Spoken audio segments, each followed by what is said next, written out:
Kelly, first of all, welcome to the Hornets. Just real quickly, what was it that attracted you to this team and this franchise? Man, it was the youth. It was the energy.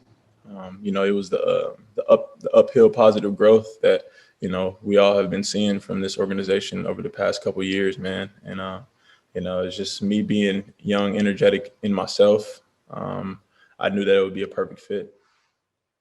Obviously everybody wants to kind of start, but what do you envision your role, or what have they told you that your role on this team is going to be? To come and play basketball, man. I don't know about anything logistics wise, but all I know is that I'm gonna come and bring, my talents and go all out 100%, 100% of the time for this team. So I don't know anything about that, man, but I just know that we have a lot of talent on this team and, we're very versatile. Let's go to Nick and then Sam. Kelly, Nick Carboni with NBC in Charlotte. Welcome. As you've kind of grown in your NBA career and speaking of that, made 50+ starts the last 2 years. What do you think it is that you're going to bring to this team right now as you get more comfortable in the NBA year to year? Yeah, bring myself, man. I can just be completely myself, bring positivity, bring leadership, bring that passion and that energy, and it's very contagious. So, that's the things that I'm focusing on right now. And definitely, bring my two-way playing abilities, to the table a little bit. But I just can't wait to gel and mesh with these guys, man. That's my biggest deal right now. Just focus on being the best leader that I can be and, helping us, reach our full potential. Sam Perley. Hey, Kelly, Sam with Hornets.com. Welcome to Charlotte. Just curious a little bit how this process played out for you in terms of how the Hornets contacted you, what exactly you were looking for in free agency to start, and then kind of ultimately what got the ball rolling for you to end up in Charlotte. It was just a seamless conversation. We've been in contact with Charlotte throughout the whole process. Obviously that, the business aspect of is what it is. That's my agent's handling.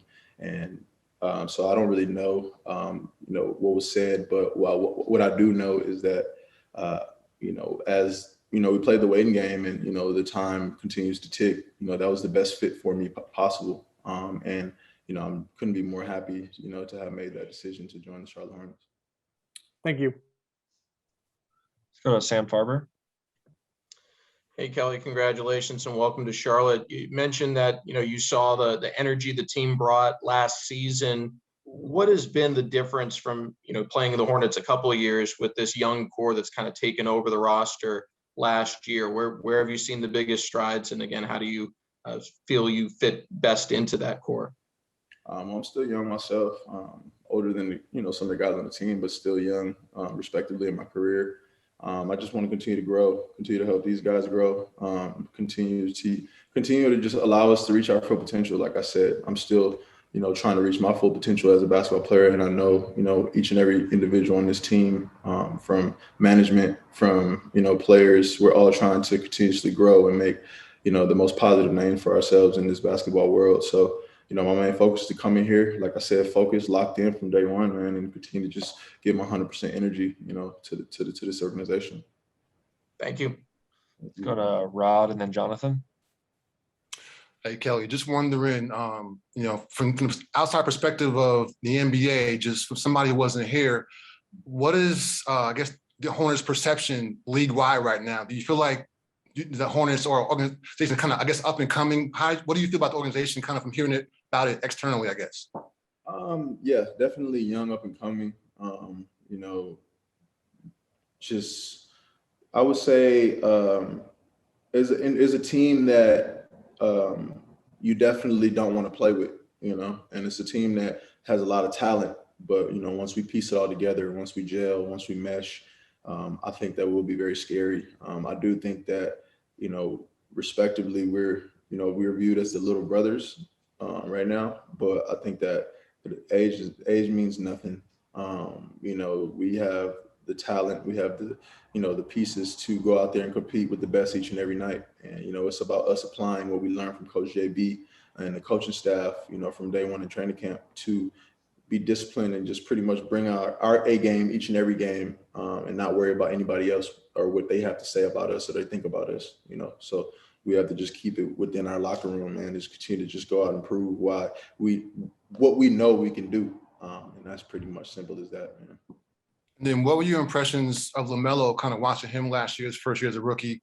And what do you think that now playing alongside him, how do you think that would help your game blossom, if at all? It's gonna be fun, man. I'm not gonna lie.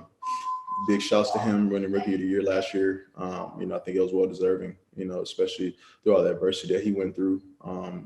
Towards the latter part of the year, and to still come out on top is a testament to who he is. But this is a new year. It's gonna be a second year in the league, and I'm blessed to play with him. So now it's time to have some fun and to really just for him to show his skill set even more, and for me to do the same while playing with him. So I look forward to it, man. It's gonna be real fun, exciting, and it's gonna be pretty swaggy too.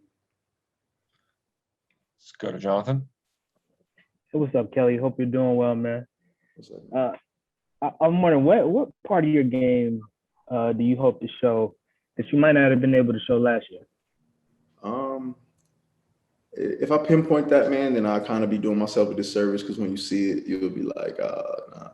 But it's really an overall part of my game, man. I think that last year was a big step for me into just the mental aspect of everything. I have the physical tools, I have the skill set. Obviously, definitely have things I need to get better at, which I am doing, and I will continue to do. But I just want to come in and be the best player that I can possibly be, man. I know what I can do on the court, and I'm a two-way player, on offense and defense. I love guarding other team's best player, and I love going at them on offense as well. So I think that this year you'll see my game be a little more sexy, but still the same passion, same rage. But for me, it's just about smoothing and everything over, because when I first came into the league, I was going 100 miles an hour at all times.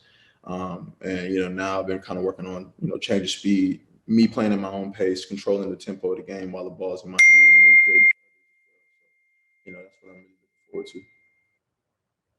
to. And also, the Hornets have gotten a couple of, if you include you, gotten a couple of pretty good free agents, really good free agents in the past couple of years.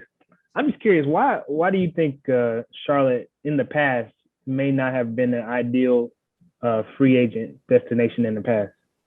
I couldn't tell you that, man. I really couldn't. But right now, I could tell you that everything happens for a reason, and the trajectory of where this organization is going now is only up. So I'm here now. I wasn't here back then, but I'm here now, and I'm here to help this organization grow in all aspects, man. So you could ask somebody else that question in 2 years, and I bet you they'll probably be like, nah, I never heard of that. I never knew Charlotte wasn't a destination to go to, but that's the goal, man. So appreciate it. Let's go to Scott Fowler. Hey, Kelly. Welcome to Charlotte. Scott Fowler from the Charlotte Observer. Two quick ones. I'll ask them one at a time. But first of all, I'm intrigued and I'm liking your sweatshirt. Where would you say Quarantine University is? So Quarantine University is in my house right now. We're just chilling, quarantining, relaxing, watching movies, trying to stay healthy, so that we can enjoy playing the 82-game season, man, or however many games it is. But yeah, Quarantine University is right here where me, my fiance, and my daughter are. So. And that is, and where is that exactly? Are you living in California? I'm in LA, yeah. LA. Okay. The other one is just, Steph Curry is certainly a local hero here. I wonder if he had told you anything about Charlotte. Well, he reached out to me after I signed, of course, telling me congrats, how ironic it is for me to be in his hometown. And he pretty much just told me to be myself, man. The city will love me. And, I just have to continue to just bring that passion, that energy, like I do, and everything will work out. But he didn't really tell me much, but he just gave me, some encouraging words to go and, fulfill my next part of my journey, man. Stand-up guy, I was blessed to cross paths with him in my career. I learned a lot from him, more off the court than on the court. On the court, obviously, he's an anomaly. You can look at him and learn as much as you want to, but not everybody can do what Steph can do, obviously. But, he just gave me that passion, that hunger again to, just go out and get what's mine and to pretty much just kill the narrative. That's what he does. So I appreciate him so much. Thank you. Let's wrap up with the last question for James Plowright. Hey, Kelly, James Clark from At the Hive. Just wondering if you had any familiarity with any of the players or staff on the team, if you knew them already, and if you'd had a chance to speak to any of them yet. No, well, yeah, I've actually spoken to a lot of the guys. They reached out to me, when the news dropped that I was signing. So, but I played with Ish in DC before. That was really fun, very fast and electric. Played against Gordon, obviously. Played against all the guys that are on the roster, Miles. And it's just been fun, man, to compete against these guys. And then now to be on the same team as them, it's going to be super, it's super electric, man. I think the Spectrum Center is going to be rocking. And then, we're going to make some noise. So